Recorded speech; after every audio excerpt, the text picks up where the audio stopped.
Hey everyone, it's Dr. Wood here again. Brief topic I wanted to talk about was the UptoDate Trap. What do I mean by that? UptoDate is a very, very good resource, especially for a practicing clinician who needs to know quickly how to manage a patient, right? So as an example here, I pulled up a article about management of Crotalinae bites in the United States here. One thing to note is that these articles are generally always written by an expert in the field, right? So if you're reading a gastroenterology article, it's probably written by a gastroenterologist.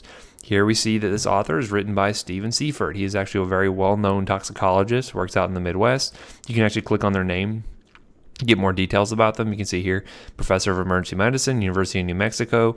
They got a lot of snakes out there, right? So we know that that's probably going to be someone who is an expert for that particular field there, right? They also have some section editors who may not be necessarily, an expert in that particular topic, but they are probably, since this is emergency medicine related, they're probably emergency medicine docs or something like that. So one thing I want you to know about this is that be careful when you're citing UptoDate in terms of evidence for an argument that you want to make, right? Because this is written by an expert, some of the opinions here, and I stress that opinions, are just that, right? There may not be actually backed up by clinical evidence, and so it's dangerous to put in your paper to say like, well, this is the way you manage X, Y, and Z, if you pull that from an UptoDate article, because the problem is it may not be the case that everyone does that. It's just that this particular expert recommends that, right? So you have to be careful of expert opinion. That doesn't mean you can't state that in your paper. You just need to say that some people do this, right? And in terms of strength of evidence, expert opinion is fairly low on the list because they may not have randomized controlled trials to back it up. They may only be working off of anecdotal evidence, and that could be tough, right? So for instance, someone who practices out in New Mexico, that's a totally different group of snakes they're working with than they are in Florida, and so you may find that they're comparing apples to oranges there. So one of the things I want you to be careful of is that anytime you see the term we recommend or we suggest, kind of look at that with a grain of salt, because you may find that that is not actually backed up by any actual clinical evidence there, right? So as an example here, I just did a find for we recommend.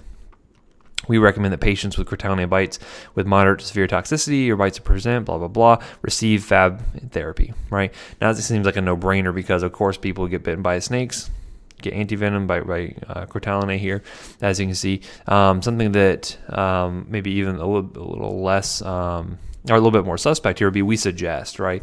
So let me find a good one here. So this is good here in the summary and recommendations here. So this is a decent one. They say, okay, well, we suggest that patients with Crotalinae envenomation with minimal non-progressive swelling be closely observed for 12 to 24 hours to ensure there's no progression of toxicity. Note, this is not actually cited here because there's no guidelines that say like you have to do that, right? This is the best way. People that get watched for 12 hours do better than those that are only watched for 8 hours. And so if you were to cite this as saying this is the holy gospel truth, that's not really the case here. You may get called out on that. But again, if you're on rotations and you need to know how to treat copperhead bites, like this is a really good resource. You can use this for sure.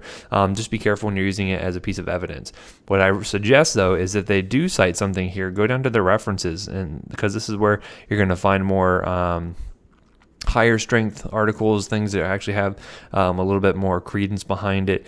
And anytime you're using one of these expert opinions, just make sure you're citing it, saying, hey, this is the opinion of one provider, may not be representative of how you should manage all patients, right? So anyway, just something to think about when you're looking at UptoDate articles. It's not nearly as bad as saying using Wikipedia as a reference source, but just be aware that it is written by an expert, and sometimes their opinions get touted as fact when that may not be the case.